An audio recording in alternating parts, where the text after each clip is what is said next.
नमस्कार दोस्तों, गौरांग शाह बात कर रहा हूँ जियोजित फाइनेंशियल सर्विसेज से। और बाजार इस हफ्ते का ब्यौरा लेकर के आपके सामने उपस्थित हूँ। इस सोमवार के मध्यांतर में पहला आधा दिन बीत चुका है शेयर बाजार में। और जब हमने आज सोमवार की सुबह शुरुआत की थी तो शुरुआत हरे निशान के साथ हुई थी, लेकिन जैसे जैसे पहले आधा दिन बीतता गया हरे निशान लाल में तब्दील हो गए।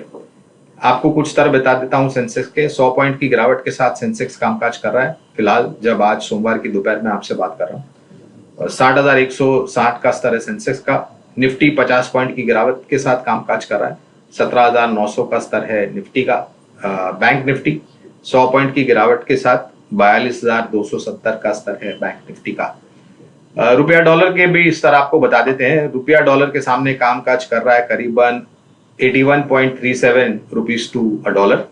और जो ऊर्जा बाजार है, एनर्जी मार्केट या क्रूड ऑयल मार्केट, कच्चा तेल जिसे हम कहते हैं, ब्रेंट कामकाज कर रहा है 84.65 डॉलर्स टू अ बैरल। और नाइमैक्स कामकाज कर रहा है 79.31 डॉलर्स टू अ बैरल। तो हमने रुपए में कमजोरी देखी डॉलर के मुकाबले, लेकिन पिछले हफ्ते अच्छी खासी की मजबूती देखी थी रुपए में डॉलर के मुकाबले। और कच्चा तेल में हमने गिरावट देखी थी, वो आज सोमवार को भी हम देख रहे हैं। और पिछले हफ्ते जब बुधवार को हम आपसे जुड़े थे दोस्तों, तो हमने कुछ ब्यौरा दिया था बाजार को लेकर के, और एक स्तर हमने बताया था 17,800 का।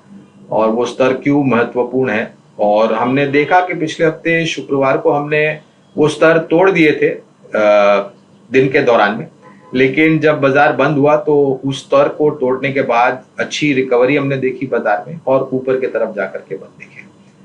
तो दोस्तों, हमें लग रहा है कि थोड़ा समय बाजार यहीं पर बिताएगा। न तो स्थानीय मार्केट में ऐसे कोई संकेत है, न ही विदेशी मार्केट को लेकर के कोई इतने बड़े संकेत हम देख रहे हैं। हाँ, एक ही चीज है कि तिमाही नतीजों को लेकर के और बजट को लेकर के थोड़ी बहुत आशा और उम्मीद जग सकती है। लेकिन एक महत्वपूर्ण आंकड़ा जो अभी कुछ समय पहले आया, वो था महंगाई दर का आंकड़ा। WPI का आंकड़ा आया, और वो निरंतर पिछले कुछ सालों के निचले स्तर पर आया। और हमें उम्मीद है कि जो कंज्यूमर प्राइस इंडेक्स यानी कि CPI के डेटा आएंगे, वो भी शायद काफी नीचे स्तर पर आएंगे, जिससे शायद हम एक अनुमान लगा सकते हैं कि शायद जो महंगाई दर ऊपर की तरफ चल रही थी, वो धीरे धीरे करके अब काबू में आ रही है। और थोड़े समय में हम और भी यहाँ से नीचे की तरफ आंकड़े देखेंगे। और अगर ऐसी परिस्थिति होती है तो शायद जो ब्याज दरें बढ़ने का सिलसिला था वो थम सकता है, और कुछ समय बाद ब्याज में कटौती की भी देख सकते, लेकिन ये सबको पूरा समय लगेगा, एक अनुमान लगा रहे हैं।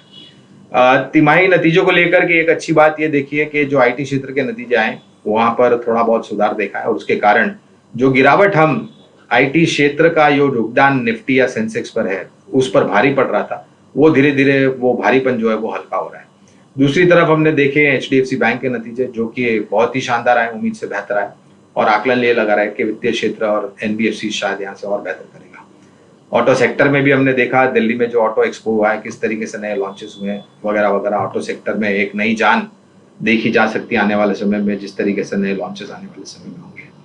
तो दोस्तों, जो अनुमान हम लगा करके चल रहे हैं, और जो अगर कारोबार करते हैं छोटी या मध्यम अवधि के लिए, 17,800 के आसपास खरीदी करें, 18,150 18,200 के आसपास बिकवाली करें। ये एक दायरा है जो छोटी मध्यम अवधि के लिए कारोबार करते हैं।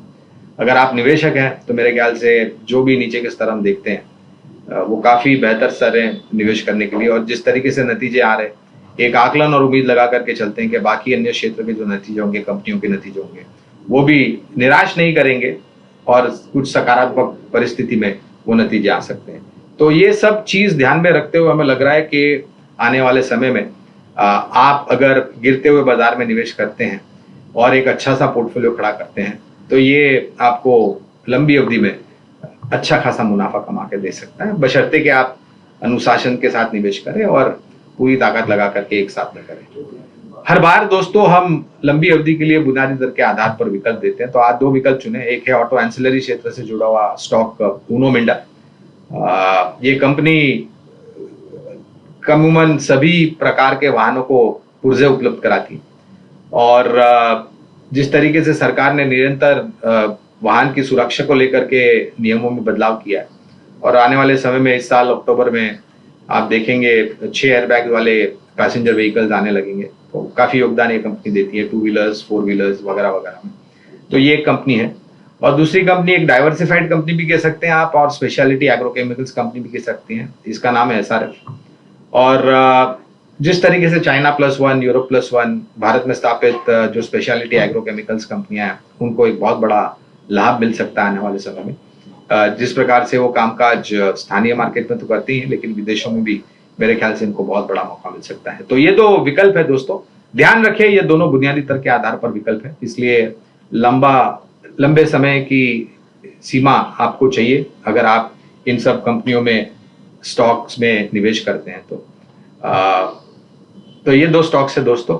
उम्मीद रखता हूं कि बाजार ज्यादा 18,000 के नीचे निराश न करे और ये स्तर बना रहे, जिस प्रकार से हमने पिछले हफ्ते बुधवार को भी आपसे बात की थी। हमारी बात शांतिपूर्वक सुनने के लिए आपका बहुत बहुत धन्यवाद। अगले हफ्ते तक अपनी सेहत का ध्यान रखिए।